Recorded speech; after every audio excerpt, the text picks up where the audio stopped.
전도서 3장 16절로 22절 말씀입니다. 저와 여러분이 한 절씩 교독하겠습니다. 내가 해 아래서 또 보건대 재판하는 곳에 악이 있고 공의를 행하는 곳에도 악이 있도다. 내가 심중에 이르기를 의인과 악인을 하나님이 심판하시리니 이는 모든 목적과 모든 일이 이룰 때가 있음이라 하였으며, 내가 심중에 이르기를 인생의 일에 대하여 하나님이 저희를 시험하시리니 저희로 자기가 짐승보다 다름이 없는 줄을 깨닫게 하려 하심이라 하였노라. 인생에게 임하는 일이 짐승에게도 임하나니 이 둘에게 임하는 일이 일반이라. 다 동일한 호흡이 있어 이의 죽음같이 저도 죽으니 사람이 짐승보다 뛰어남이 없음은 모든 것이 헛됨이로다.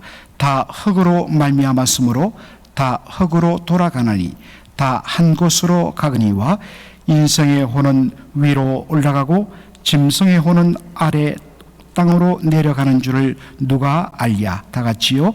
그러므로 내 속에는 사람이 자기 일에 즐거워하는 것보다 나은 것이 없나니 이는 그의 분복이라. 그 신우사를 보게 하려고 저를 도로 데리고 올 자가 누구이리야. 아멘. 오늘 저는 전도서 3장 16절로 22절을 가지고 그러면 어떻게 살 것인가, 그러면 어떻게 살 것인가 라는 제목으로 말씀을 전하고자 합니다. 저희들 새벽을 매일 성경이라는 말씀 묵상 책자를 통해서 나온 본문을 따라서 매일 말씀을 묵상하고 있습니다. 새벽 기도에 나올 형편이 못된 분들은 또 집에서 교회 홈페이지에 올라있는 말씀 묵상 음성을 여러분 들으시면서 많은 분들이 이 말씀을 따라가고 있다, 그렇게 말씀합니다.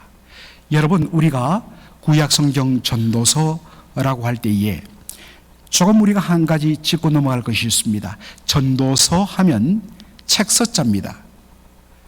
책을 가리킨다 라고 우리는 이해하기 쉽습니다. 그런데 이 전도서라는 말의 히브리 원어는 코헬렛입니다. 코헬렛.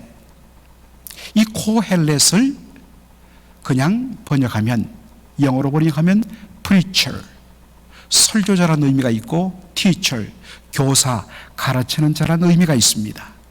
그런데 저는 전도서에서 나오는 표현, 전도자라는 표현이 참 더 좋다고 생각합니다. 여러분, 전도는 무엇입니까? 문자 그대로 도를 전하는 것을 전도라고 이야기합니다. 여러분, 도, 길, 도자, 도가 무엇입니까? 도란 것은 문자 그대로 길이요, 진리요, 말씀도, 말씀을 가리키기도 합니다. 진정한 의미의 길이요, 진리요, 생명의 말씀이 누구십니까? 말씀, 이 육신이 되어 우리 가운데 거하신 예수 그리스도, 그분이 진정한 의미의 전도자입니다. 흑암에 갇혀있던, 의미 없이 살아가던, 죽음을 향하여 갈 수밖에 없던 인생 이 세상 속에 세상을 비추는 생명의 빛으로 오셔서 생명의 길을 보여주시고 우리에게 구원의 길을 열어주신 분이 예수님이십니다.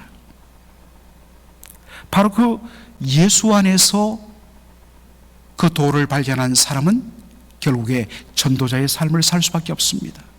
왜냐하면 예수 안에서 맛본 진정한 길이요, 진리요, 생명의 말씀을 떠나서는 의미와 가치와 삶의 목적이 없다는 것을 발견했기 때문입니다.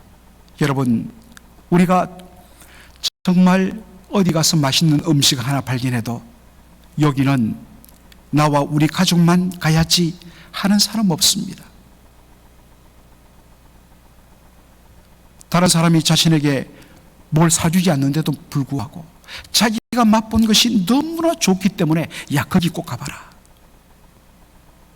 그 식당에서 뭔가 선전비를 받은 것도 아닌데 내가 맛보았기 때문에 그 맛의 기쁨을 느꼈기 때문에 전하지 않고는 견딜 수가 없는 것입니다. 그리고 바로 그 생명의 도, 말씀에 사로잡혀 그 도에 거론되신 예수님과 함께 동행하는 삶을 살 수밖에 없습니다. 그래서 입술로만 전도자가 아니라 그의 삶 자체가 도를 전하는 전도자의 삶을 살게 되는 것입니다.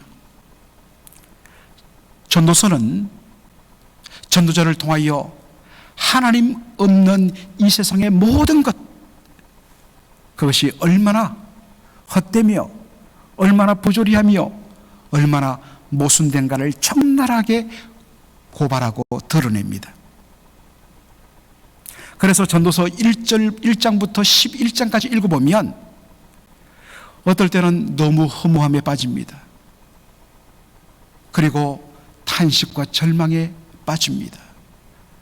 그러나 마지막 12장에 가서 너희는 창조자를 기억하라. 그렇게 하면서 정말 하나님 안에서만 진정한 인생의 가치와 의미와 목적이 드러난다는 것을 소개함으로 말씀을 마무리합니다. 전도자가 발생한 이 세상의 모순, 안타까운 현실을 16절에서 이렇게 소개합니다. 내가 해 아래서, 여러분 전도서에서 가장 많이 반복되는 표현이 under the sun, 해 아래서입니다. 해 아래란 말은 바로 하늘 아래에 있는 이 모든 세상을 가리키는 전도서의 독특한 표현이죠. 내가 해 아래서 또 보건대 재판하는 곳에 악이 있고 공의를 행하는 곳에도 악이 있도다 라고 탄식합니다. 원래 여러분, 재판하는 곳은 어떤 곳입니까? 불의를 심판하고 정말 억울한 일을 당한 사람들의 누명을 벗어주고 풀어주어서 원통함을 풀어주는 것, 한자로 신원, 억울함을 풀어주는 것이 바로, 그래서 공의를 세우는 것이 재판장입니다. 그리고 그것을 그대로 집행하는 바로 모든 기관들, 공의를 행하는 기관들, 바로 직접적으로 의를 실행하는 곳입니다. 그런데 이것이 뒤바뀌는 경우가 이 세상에 비일비재합니다. 한동안 어떤 의미에서는 오늘도 여전히 통하는 사실, 그것은 미국이나 한국이나 정도의 차이만 있지, 이 세상에서 통하는 진실 아닌 하나의 진실 같은 말이 뭡니까? 유전무죄, 무전유죄란 말입니다. 유전, 돈이 있으면 무죄가 된다. 분명하게 잘못을 했음에도 불구하고 가진 돈과 권력을 이용해서 최고의 변호인들을 구성해 갖고 법의 논리에 허점을 가지고 들이대어서 분명하게 실질적으로 죄가 드러나고 잘못했는데도 불구하고 무죄로 처리하는 경우가 참으로 많은 현실입니다. 그래서 힘없는 사람들, 억울한 일 당하는 일들이 빈번한 것이 이 땅의 현실입니다. 이런 세상의 모순과 부조리 앞에서 두 가지 반응이 나옵니다. 첫째는 이런 타락한 세상 갈아엎어버리자, 뒤엎어버리자, 혁명입니다.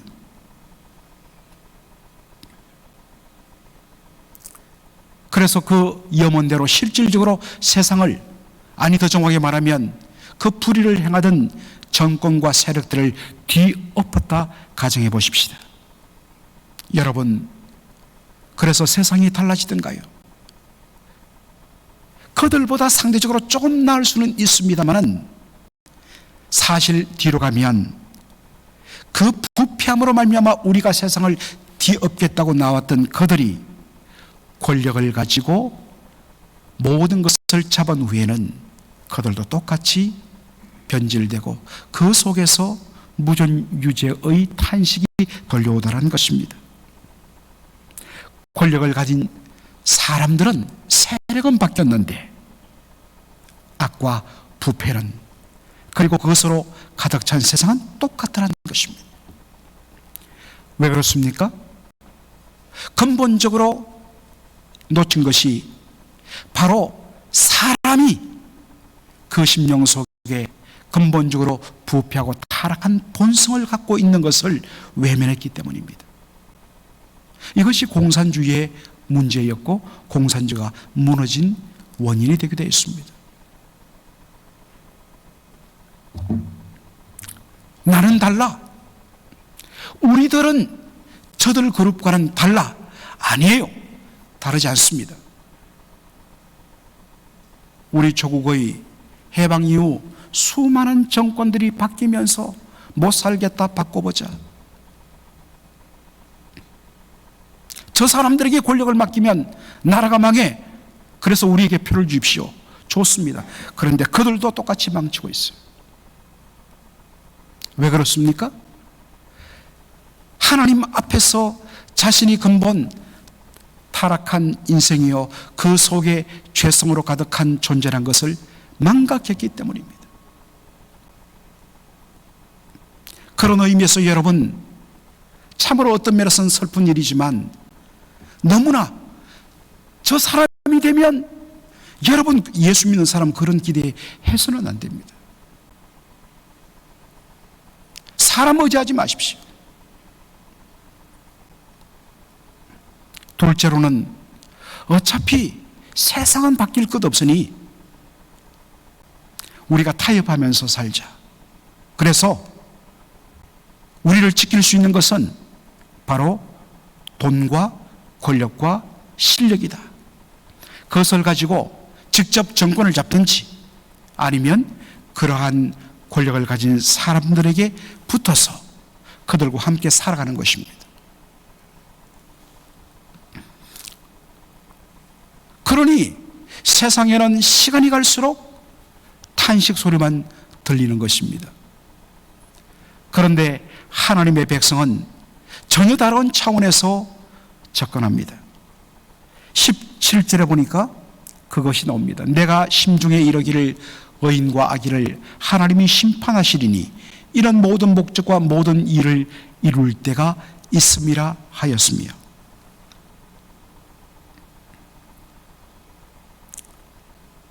이 세상의 부조리한 현실, 여러분 자칫 잘못하면 이 세상의 부조리한 현실이 너무나 싫어갖고 이 세상을 외면하고 깊은 곳으로 따로 들어가 살기 쉬운데 그렇지 않습니다. 그 삶에 엄중하고 모순이 일어나는, 탄식이 일어나는 그 세상 한가운데 서서 하늘을 바라봅니다. 그리고 그 하나님을 붙듭니다. 하나님은 의를 사랑하시며 불의를 미워하시는 분이시다. 그리고 그 하나님은 살아 역사하시는 분이다. 그리고 하나님께서는 모든 것을 당신의 정하신 때를 따라 일하시는 분이심을 믿고서 그 하나님의 공의의 심판의 날을 믿음으로 바라보며 흔들리지 않는 것입니다. 그리고 동시에 그 하나님을 믿기 때문에 세상의 부조리에 휩싸여서 어떤 사람들은 거기에 동조하고 어떤 사람들은 절망 가운데 자포자기하는 삶을 살아갈 때 그 삶의 한가운데서 하나님의 반드시 공의로 심판하여 역사하실 그때를 믿음으로 바라보기 때문에 자신의 자리를 지키며 묵묵히 그 어두운 세상 가운데서 구별된 하나님의 백성의 삶을 살아가는 것, 이것이 바로 전도입니다. 이것이 코엘렛 전도자의 삶입니다. 사랑하는 성도 여러분, 악인의 삶들은 어떻게 될까요? 오늘 본문을 저는 이렇게 한번 접근해 봅니다. 전도서 3장 20절로 21절 보면 다 흙으로 말미암았으므로 다 흙으로 돌아가느니 다 한 곳으로 가거니와 인생의 혼은 위로 올라가고 짐승의 혼은 아래 곧 땅으로 내려가는 줄을 누가 알랴? 여러분, 종종 이 말씀의 의미를 잘 드러내지 못하는 경우가 있는데, 악인들은 이렇게 생각합니다. 사람이 이 땅을 살다가 죽으면 그것으로 모든 것 끝난다. 죽음 이후에는 아무것도 없다. 그러므로 이 땅을 마음대로 살아도 괜찮다. 그러한 논리가 있습니다. 어떤 의미에서는 내가 이렇게 살다가 죽음 이후에 어떠한 다른 세계가 있다면 어떡하지라는 두려움이 일어날 때마다 자기의 마음을 다잡습니다. 아니, 어차피 사람의 숨이 멎어지면 땅에 묻고 그 땅에 묻힌 시신은 흙으로 돌아가는 것으로 끝나. 그렇게 자기를 위로하고 합리하면서 이 땅에서 불의를 행합니다. 여러분, 과연 그럴까요? 그렇지 않습니다. 하나님은 그렇지 않다고 말씀합니다. 히브리서 9장 27절 여러분이 잘 아는 말씀이죠. 한 번 죽는 것은 정한 것이요 그 후에는 심판이 있으리니. 저는 이것을 답은 전도자의 표현이 뭐냐? 인생의 혼은 위로 올라가고 짐승의 혼은 아래 곧 땅으로 내려간다 라는 이 말에 들어있다고 생각합니다. 마이클 이톤이 쓴 전도서 주석을 보다가 참 무릎을 쳤습니다. 먼저 짐승의 혼은 아래로 내려간다. 여러분, 이 혼이란 것은 바로 호흡을 말합니다. 사람도 짐승도 죽으면 그것으로 흙이 되고 끝나버리는가? 그렇지 않습니다. 짐승의 호흡은, 숨은 아래로 내려간다. 여러분, 이 아래로 내려간다, 이것을 마이클 이턴이란 학자는 구약 성경의 히브리어의 독특한 표현들을 연구하여서 이렇게 결론 내립니다. 히브리어에서 아래로 내려간다는 말은 그 모든 것이 멈추고 끝나버린다. 그렇습니다. 짐승들, 동물들은 죽으면 누가 묻지도 않죠. 사실은 돌아다니다가 숲속에서 죽으면 그냥 썩고 그것이 그냥 흙이 되어서 사라집니다. 끝나버립니다. 그러나 하나님께서 생명의 호흡을 불어넣어 창조하신 인생은 어떻습니까? 인생의 혼은 위로 올라간다. 여러분, 위로 올라간다. 당연히 위아래란 것은 위치와 공간의 개념으로 우리는 접근하기 쉽습니다만, 히브리어 개념에서 위라는 말은 위에 계신 하나님의 주권을 가리킬 때 쓰는 표현이라는 것입니다. 그러므로 사람이 이 땅에 살다가 죽으면, 땅에 묻히면 흙이니 흙으로 돌아가는 것으로 인생이 끝날까요? 그렇지 않습니다.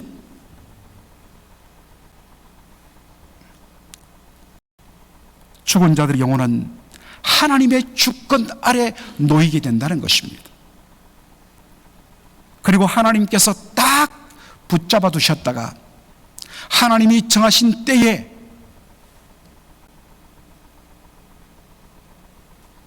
그들의 영혼에 대하여 하나님께서 심판을 행하신다는 것입니다. 그래서 요한계시록에 보면 마지막 때 우리 주님 다시 오실 때에 흙으로 돌아갔던 그 육신들도 다시 다 죄인이든지 의인이든지 악인이든지 선이든지 다 살아나 주님 앞에서 그들의 존재가 하나님의 심판대 앞에서 심판을 받는 모습을 우리가 보게 되는 것입니다. 죄를 살고 죄를 짓고 마음대로 살다가 죽으면 모든 것이 끝나요? 누구도 손댈 수 없다고요? 그렇지 않습니다. 모든 인생의 영혼은 위로 올라가게 되어 있습니다. 하나님의 주권 아래 놓이게 되어 있습니다. 그리고 하나님의 정하신 때에 하나님이 심판하십니다. 이 사실을 우리가 기억할 때에 두렵고 떨림으로 살아가지 않을 수가 없고, 이 사실을 기억할 때 이 불의한 세상의 부조리에 대하여 탄식하다가도 우리는 위로와 소망을 발견하게 되는 것입니다. 이것이 믿는 자의 삶이요, 바로 우리가 어떻게 살아야 할까를 보여주는 것입니다. 하나님을 무시하고 불의하게 사는 사람들은 짐승과 다름이 없다고 말합니다. 시편 49편 20절에 이런 표현이 있지요. 존귀에 처하나 깨닫지 못하는 사람은 멸망하는 짐승 같도다. 근본적으로 우리 모든 인생은 세상의 그 어떤 피조물과 비교할 수 없을 정도로 존귀한 존재입니다. 왜냐하면 하나님의 형상으로 지음받았기 때문입니다. 그럼에도 불구하고 자신의 존재의 출발점과 존재의 목적, 하나님의 영광을 위하여 지음받았다는 그 목적을 상실하고 인정하지 않은 채 멋대로 살아간다면 그것은 존귀한 존재이지만 멸망하는 짐승과 다를 바 없다는 것입니다. 사랑하는 성도 여러분, 지금 여러분의 모습은 어떻습니까? 존귀한 하나님의 형상으로 살아가고 계십니까? 아니면 멸망하는 짐승같이 살지는 않습니까? 마지막으로 오늘 저는 이 표현에 주목하고 싶습니다. 17절의 말씀, 내가 심중에 나의 마음 속에 said 말하기를, 의인과 악인을 하나님이 심판할 것이니 이런 모든 목적과 모든 일이 그 하나님의 계획하신 바가 이룰 때가 있음이라. 어디에 말했다고요? 내가 나의 심중에 내 마음 속을 향하여서 이 말씀을 외쳤다는 것입니다.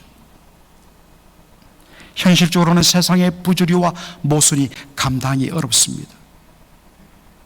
똑같이 세상의 흐름과 똑같이 흘러가며 묻혀 살면 고민하지 않습니다.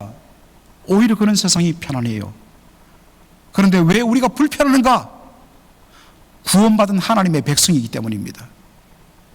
우리의 소속과 신분이 예수 믿음으로 말미암아 바뀌었기 때문입니다. 그래서 불편합니다. 그것 때문에 탄식합니다. 그리고서는 하나님께 묻습니다. 하나님 살아계시다면 왜 이런 일이 일어납니까? 왜 악인이 형통하고 의인이 고통받도록 내버려 두십니까? 이것 때문에 믿음이 흔들리기도 하고 지극히 정상입니다. 예수 믿고 구원의 은혜를 받고 살아가는 성도가 이런 고민 안 했다, 아직 제대로 예수 믿지 않은 것입니다. 그런 마음의 혼란과 혼동을 우리는 한 번씩 통과해야 합니다. 그래야 믿음이 성장합니다. 바로 그때 우리가 놓치지 말아야 할 것이 뭐냐? 바로 내가 내 심중에 이르기를 말입니다. 혼란스러워하는 자신의 마음을 향하여 하나님의 진리의 말씀을 선포하고 그 말씀으로 설득해야 합니다. 내가 나의 영혼에게 말을 거는 겁니다. 그래, 나도 솔직히 잘 이해가 안 된다. 그러나 나의 영혼아, 분명한 사실 하나는 뭐냐? 그럼에도 불구하고 하나님 살아계시다. 히브리서 11장 6절에 에녹의 믿음, 하나님이 계시며 자기를 찾는 이들에게 상 주시는 이심을 믿는 믿음.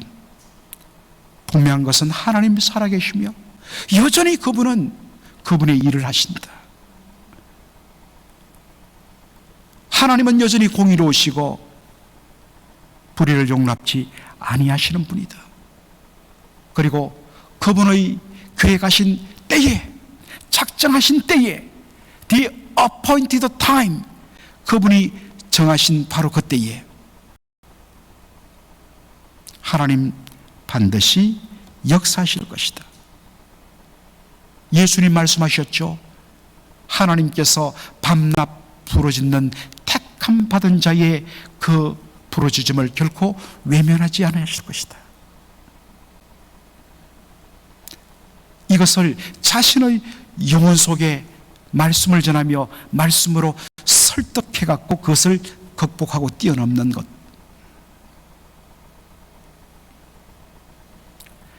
시편에 보면 이런 것들이 참 많아요. 시편 42편 11절에 보니까 온갖 불의와 죄악들이 정말 창궐하는 세상 속에서 흔들릴 때에 시인은 자신의 영혼을 향하여 이렇게 외칩니다. 나의 영혼아, 네가 어찌하여 낭망하며 어찌하여 내 속에서 불안하여 하는고? 너는 하나님을 바라라. 나는 내 얼굴을 도시는 내 하나님을 오히려 찬송하리로다. 여러분, 여러분의 영혼과 여러분의 심령과 대화하십시오. 여러분의 영혼을 여러분 다독이며 위로와 소망을 주며 말씀으로 설득하십시오. 그래야만 우리가 흔들리지 않고 바로 설 수가 있습니다. 시편 62편 5절에 보면 시인은 이렇게 자신의 영혼을 향하여 외칩니다. 나의 영혼아, 잠잠히 하나님만 바라라. 대저 나의 소망이 저를 쫓아 나간도다. 여러분, 제일 좋은 방법이 뭐겠습니까? 바로 여러분의 영혼에게 여러분께서 하나님의 말씀을 들고 읽어주는 것입니다.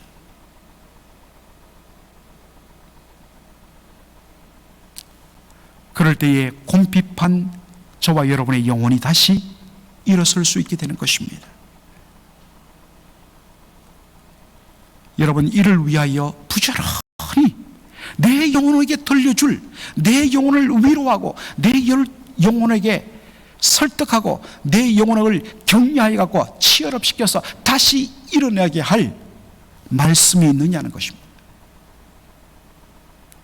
뭔가 말해주고 싶어도 거기에 딱 맞는 적절한 말이 없으면 소용이 없는 것이죠. 부지런히 말씀을 읽어야 됩니다. 날마다 깊이 말씀을 묵상해야 합니다. 이민의 바쁜 피곤한 삶 가운데서, 그리고 이제는 은퇴해갖고 여러분들 시간 있는데 그런 시간을 이용하여서 부지런히 깊은 경건의 서적들을 여러분이 정독하시면서, 그리고 말씀 공부에 힘을 내어 부지런히 배움으로 말미암아 뭔가 나에게 채워지는 것이 있어야지 나눠줄 것이 있지 않겠습니까?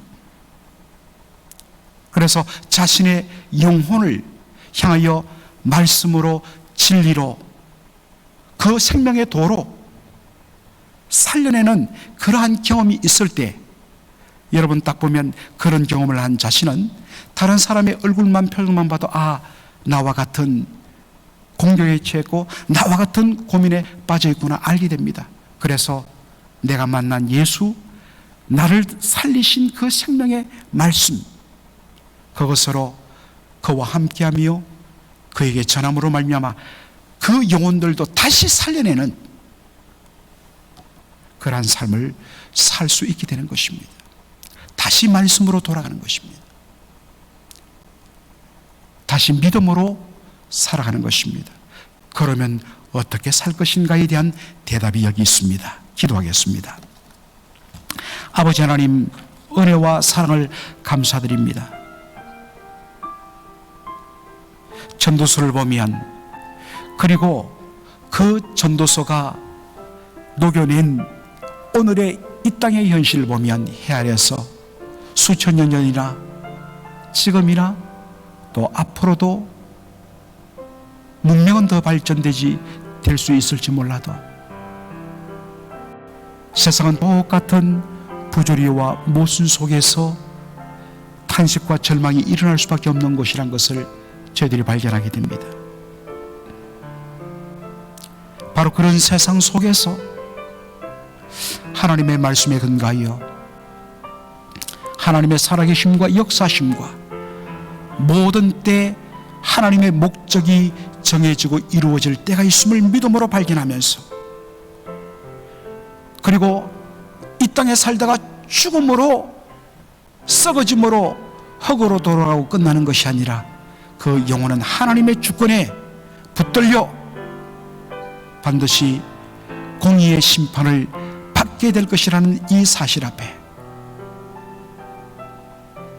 살아계신 하나님을 믿음으로 의지하며 흔들리는 자신의 영혼을 말씀으로 다독이며 이 땅을 믿음으로 살아가는 저희의 삶이 될 수 있도록 인도하여 주시옵소서. 감사하며 예수님의 이름으로 기도하옵나이다. 아멘.